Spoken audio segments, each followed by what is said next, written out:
చిన్నప్పుడు మా అమ్మ కూడా ఇలాగే నాకు మందు ఎత్తా మరోవైపు తిడతా ఉండేది. ఒరే లక్ష్మణ్, గొడవలకు వెళ్ళినప్పుడు ఆ గొడవల్లో పడి నీకు ఎలాంటి నొప్పి తెలియదు, కానీ మందు వేసినప్పుడు మాత్రం క్యాక్లెట్ ఎత్తావనిది. నువ్వు చిన్నప్పటి నుండి ఇంతేనా? లేదు లేదు, చిన్నప్పుడు నేను ఇంకా బాగా అలర చేసేవాడిని. మీకు విషయం తెలుసా, మా ఊళ్ళో అందరిని ఆట పట్టించేవాడిని. నేను ఇంకా ఏం చేసేవాడిని అంటే మా పక్కనికి ఏదిని తీసుకెళ్ళి పొలాలు వదిలేసేవాడిని. ఇంకా చాలల్లో గట్లని గండి కొట్టేసేవాడిని. మీకు ఇంకో విషయం చెప్పనా, మా చెరువులోకి స్నానం చేయడానికి అమ్మాయిలు వచ్చినప్పుడు వాళ్ళకి తెలియకుండా వాళ్ళు బట్టలని దాచేసేవాడిని. మీరు ఎప్పుడైనా చెరువులో స్నానానికి వెళ్ళారా? మీకు తెలుసా, మా ఊళ్ళో ముసలబాబు ఉండేవాడు. నేనేమో ఆయన పంచి లాగేస్తా ఉండేవాడిని. నా దెబ్బకు భయపడి ఆయన పంచి కట్టుకోవడం మనిషి పైజామాలు వేసుకునేవాడు.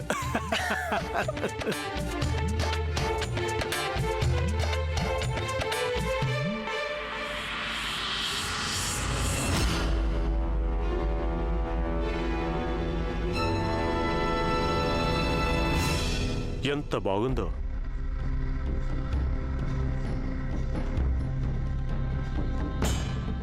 ఏమైంది? చెయ్యేందుకు వెనకలాగేశావు? మీరు సిగ్గునే వదిలేసినప్పుడు ఇంక ఈ నాటకాలు దేనికి?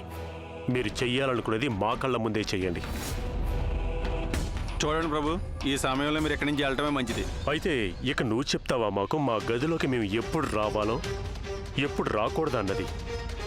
చూస్తుంటే నువ్వు నీ స్థానం ఏంటో మర్చిపోయినట్టున్నావు.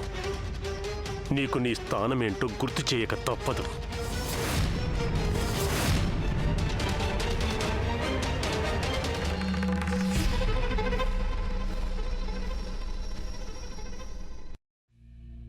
ఇప్పుడు మీసాలు మెలేయడం వల్ల ఉపయోగమేంటి మహారాజా? మేము మనకు వారసుడు పుట్టాలని మొక్కుకోవడానికి 2 రోజులు మహల్ నుండి అలా వెళ్ళామంతే. మేము వచ్చేసరికి ఇక్కడ ప్రపంచమే మారిపోయింది. పెద్దరాణి అమ్మగారి ఆట ముగిసిపోయిందా మహారాజా? మనం చాలా అదృష్టవంతులం. ఆవిడ వాళ్ళందరి ముందు మన పేర్లు బయట పెట్టలేదు. లేదంటే రాణాగారు పెద్దరాణి అమ్మతో సహా మనల్ని కూడా మూటముళ్ళు సర్దించి మనల్ని రంగూన్కి పంపేవారు.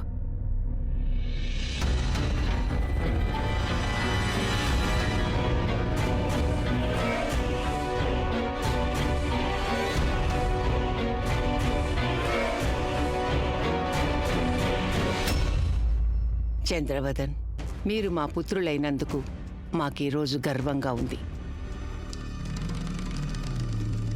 ఎన్ని సంవత్సరాలు మీరు మా దగ్గర ఏమీ నేర్చుకోలేదనిపించేది. కానీ ఈరోజు మీరు మా తరఫున మాట్లాడకుండా ఒకటి బాగా నిరూపించారు. జిత్తుల మారి గుంటనక్క పిల్లలకి జిత్తులు ఇంకొకరు నేర్పనవసరం లేదని. ఎంతైనా మీ నరాల్లో ప్రవహించేది మా రక్తమే కదా. రాణాగారు మమ్మల్ని రంగూన్కి పంపించాక గాయత్రి అనుకుంటూ ఉంటుంది, ఇప్పుడీ రాజమహలు కాదు ఇల్లులా మారిపోతుందని. తనకేం తెలుసు మేము లేకున్నా అక్కడ కుట్రపూరిత విత్తనాలు నాటి వచ్చామని. విత్తనాలు మేం వేస్తే పంటని మీరు కోస్తారు.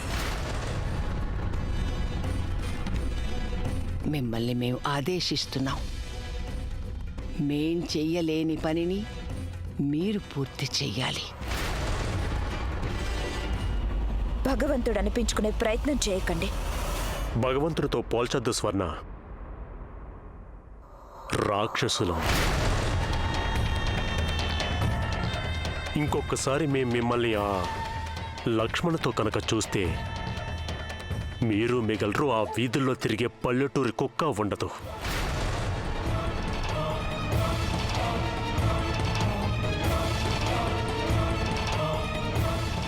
ఎప్పటికీ ఈ విషయం మీరు మర్చిపోకండి.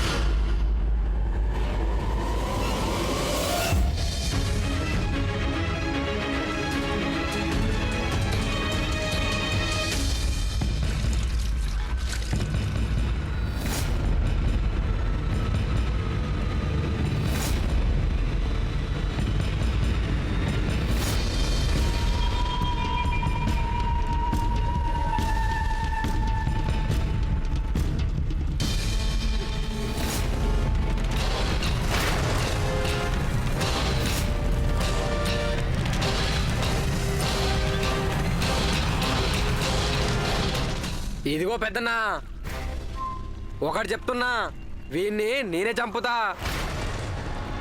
ఇది చాలా పెద్ద చేప, అందుకనే పెద్దవాడే చంపాలి.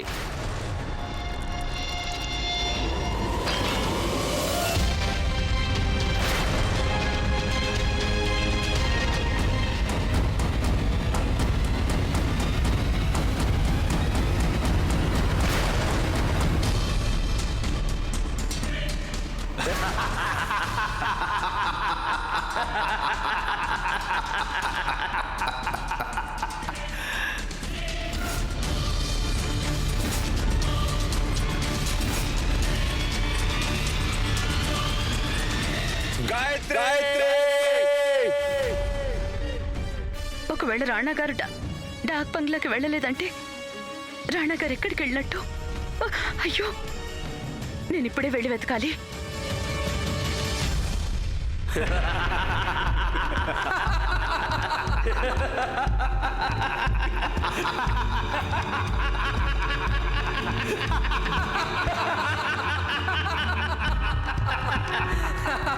ఏంటి రానా గారు, భయపడ్డారా?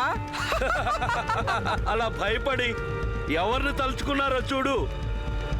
వాళ్ళ ఇంటావండి, మీ ఇంటావిడ ఇక్కడికి వచ్చి నిన్ను కాపాడుతుందా? ఆ?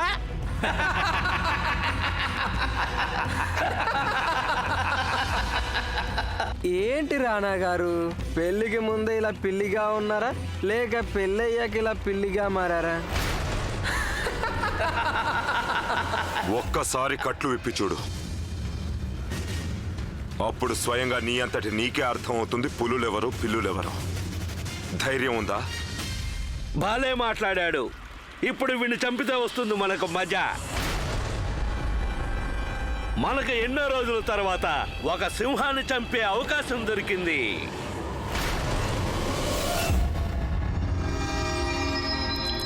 అయ్యో మహారాజా, మీరు మరీను, మీరెప్పుడు మాతో పదే పదే అంటుంటారు కదా, ఎక్కడో దూరంగా అడవుల్లోకి వెళ్లి సూర్యాస్తమయం చూద్దాం, చాలా బాగుంటుంది, సరదాగా ఉంటుందని. కానీ ఈ రోజైతే మీరు ఆమీర్ కోట సూర్యుడు అస్తమిస్తుంటే మీరేమో ఇలా మహల్లో కూర్చున్నారు. మమ్మల్ని కూడా మీతో పాటు తీసుకెళ్ళొచ్చు కదా. మాకు రాణా గారు చనిపోతుంటే చూడాలనుంది. వెళ్దాం పదండి మహారాజా. రాణా గారి మరణం మన కుట్రలో మొట్టమొదటి మెట్టు. ఆయన చనిపోతున్నప్పుడు మేం మహల్లో ఉండి తీరాలి. అలా చేస్తే మన మీద ఎవరికి అనుమానం కలగదు.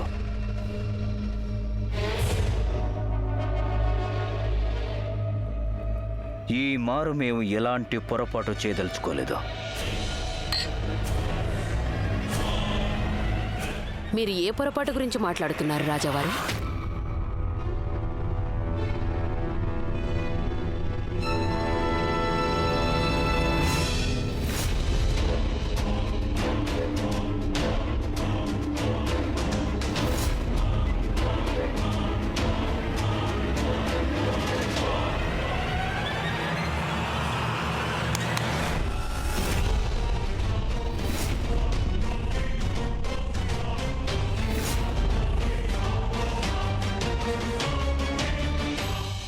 మనం వెంటనే డాక్ బంగ్లాకి వెళ్ళాలి. రాణిగారు రాజమాతకు ఇలా బయటికి వెళ్తున్నామని చెప్పాల్సి ఉంటుంది.